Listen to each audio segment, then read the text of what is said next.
November 3rd, 2010, 4:47 a.m., Otay Mesa, San Diego. DEA agent Marcus Holloway is staring at infrared satellite images when he sees something that shouldn't exist. A heat signature, underground, moving. Pull up grid section D7. Zoom in. The tech officer complies. There, beneath a warehouse in Otay Mesa, something is generating heat. Lots of it. Ventilation systems, lighting, power generators, all of it 40 feet underground. Holloway has been tracking the Arellano-Félix Cartel for 3 years. He knows their signature. And this is big. How long has this been active? Based on energy consumption, 6 months, possibly more. 6 months. A fully operational tunnel right under the border, and they're only finding it now? Holloway picks up the phone. Wake up the task force. We're going in tomorrow night. What Holloway doesn't know, he just started a countdown. And on the other end of that tunnel, someone is listening. Before we go deeper into this story, take a second to hit that like button and subscribe. It helps this channel grow and lets us keep uncovering stories like this, the ones buried deep beneath the surface. Oh, I have to get back to work. Let me show you what $2 million in construction costs buys you in the underground drug trade. The tunnel runs 2,100 feet, over 600 meters, from a warehouse in Tijuana to a warehouse in Otay Mesa, San Diego. That's 7 football fields underground. But this isn't some crude hole in the ground. This is engineering. Steel-reinforced walls, concrete flooring, rail tracks for moving product, ventilation shafts every 100 meters, LED lighting, hydraulic lifts at both ends, even a drainage system for the rainy season. The tunnel cost the Arellano-Félix Cartel approximately $2 million to build. It took 8 months. The engineers who built it are specialists. Former mining engineers, construction workers, electricians, men who know how to work underground without leaving traces on the surface. These engineers are paid well, $50,000 each, enough to change their lives, enough to keep them loyal, or so the cartel thinks. But there's a problem with paying engineers that much money. It teaches them the value of what they're protecting. And right now, sitting in that tunnel, protected by those steel-reinforced walls, under those LED lights, is something worth far more than $50,000. Approximately $22 million in cash. Drug profits from 6 months of methamphetamine sales, stacked in sports duffel bags, waiting to be moved to Tijuana, waiting to be counted, waiting to be distributed. The cartel has a system. Every 2 weeks they move the cash through the tunnel, count it, clean it, distribute it. The system works perfectly until November 3rd, 2010, when someone makes a phone call that changes everything. Tijuana, November 3rd, 6:15 a.m. A phone rings in a small apartment. The man who answers it has worked as a tunnel engineer for 8 months. Let's call him Diego. Diego doesn't know the caller's unencrypted number, voice distorted, but the message is clear. DEA found the tunnel. They're raiding it tomorrow night, November 4th, around 1 p.m. The line goes dead. Diego sits in his kitchen, coffee getting cold, hands shaking. He has 2 choices: tell the cartel, warn them, save the tunnel, keep his job and his life. Say nothing. Let the raid happen. Lose everything. But there's a third option, one that Diego and 2 other engineers have been discussing for months, an option they've been too scared to consider until now. What if they don't warn anyone? What if they let the cartel think everything is fine? What if, in the 36 hours before the raid, they move the money themselves? Diego makes 3 phone calls, each one to another engineer. Each conversation lasts less than 30 seconds. Tomorrow night, before the raid, we will take it all.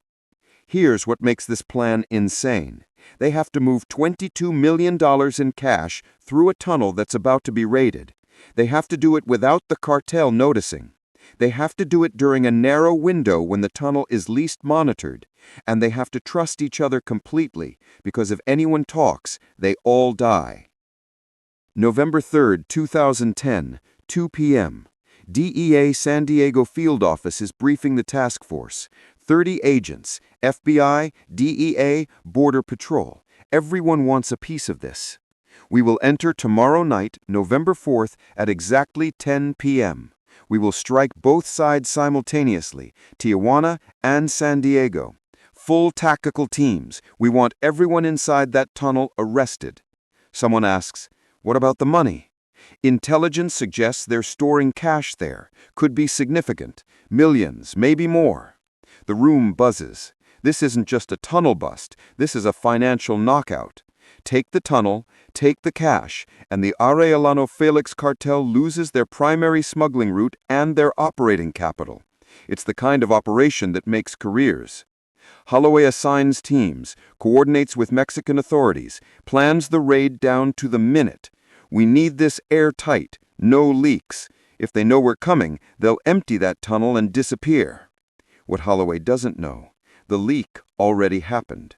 And right now, 3 engineers are planning the biggest theft of their lives. November 4th, 2010, 10 a.m., Tijuana. Diego meets the other 2 engineers in a parking lot. Let's call them Hector and Luis. They've worked together for 8 months. They trust each other, sort of, as much as criminals can trust anyone. The raid is tonight, 10 p.m., which means we have from 8 p.m. until roughly 9:30, 9:45 p.m. to move the money. How much time does that give us? About an hour and a half, maybe a little more if everything goes perfect. The cartel rotates surface checks earlier in the evening. After 8 p.m., they usually assume the tunnel is quiet until midnight. That's our window. But we must be gone before the DEA hits at 10 p.m. An hour and a half to move $22 million in cash. $22 million weighs about 480 pounds. Split across 12 duffel bags, we can move 2 bags per trip. 6 trips. We can do it if we keep it tight and don't screw up. Luis looks nervous. And if the cartel finds out? Diego doesn't answer. They all know what happens if the cartel finds out. The plan is simple. At 8 p.m., Diego enters the tunnel through the Tijuana side. His normal job is to check the ventilation systems. At 8:15 p.m., Hector enters through the San Diego side. His normal job is to maintain the rail system. They meet in the middle, load the duffel bags onto the rail carts, move the bags to the San Diego exit.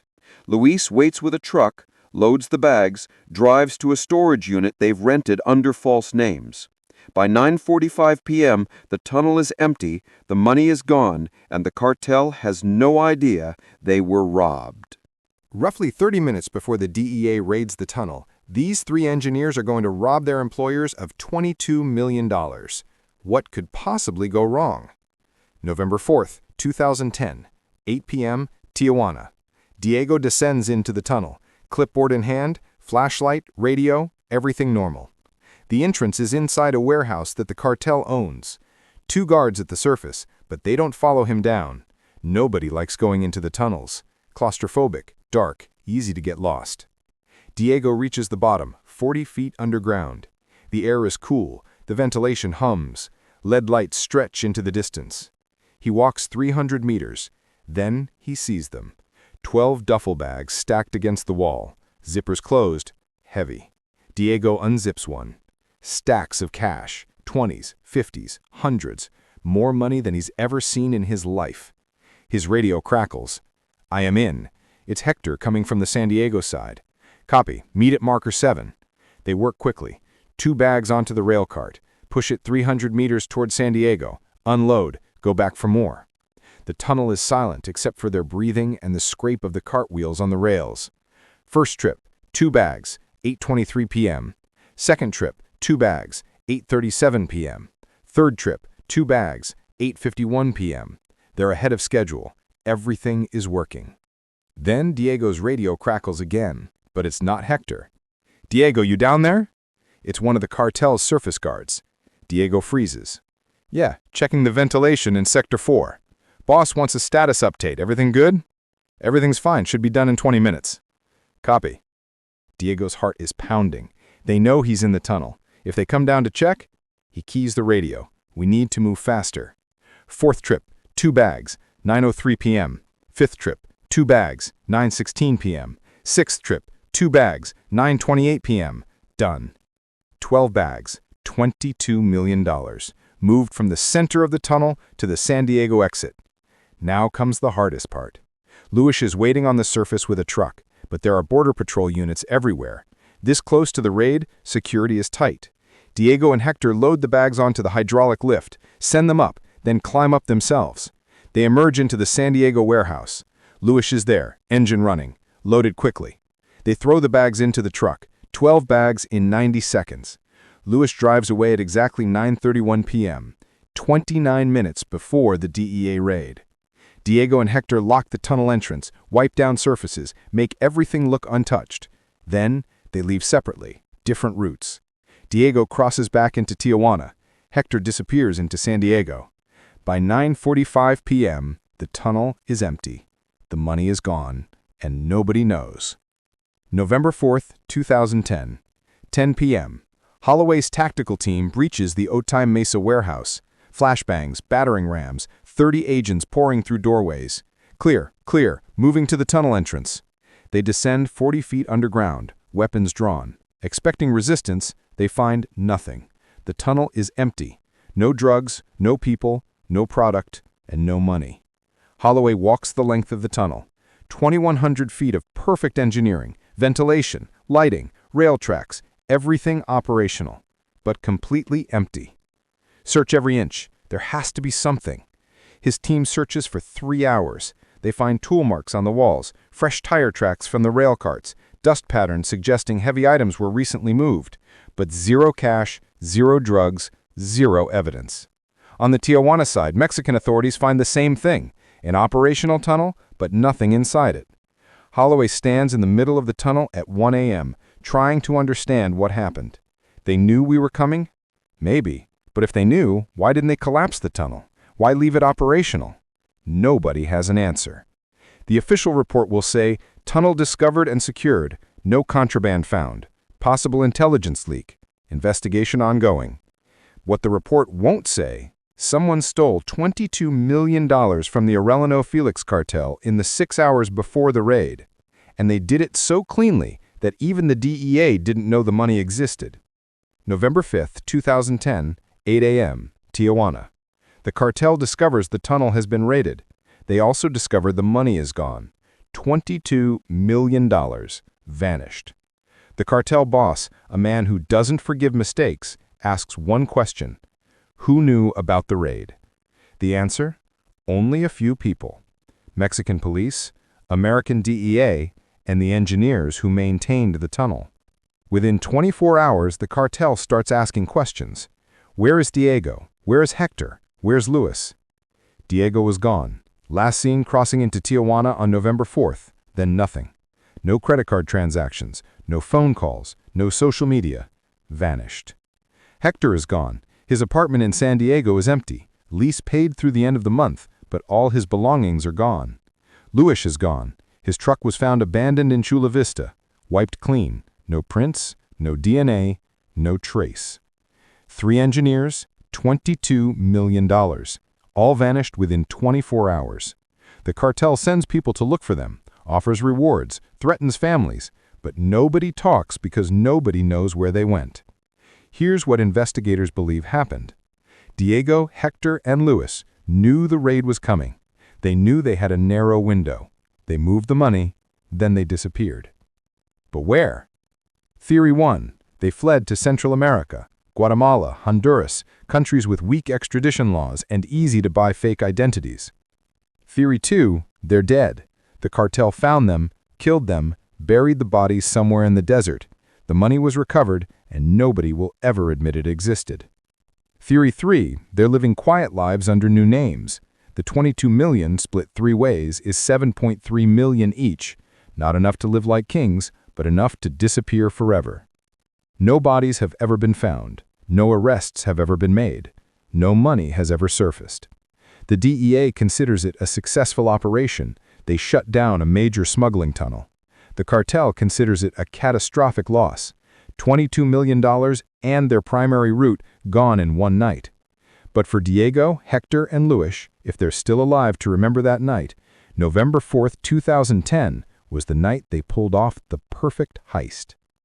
The tunnel under Otay Mesa was sealed in 2011. Concrete poured into both entrances. Official closed, but the engineering remains. 40 feet underground, 2,100 feet of steel-reinforced walls and concrete floors, LED lights that no longer work, rail tracks that no longer move product. A monument to ambition, to engineering, to criminal genius. And 3 men know exactly what happened that night, if they're still alive to remember it.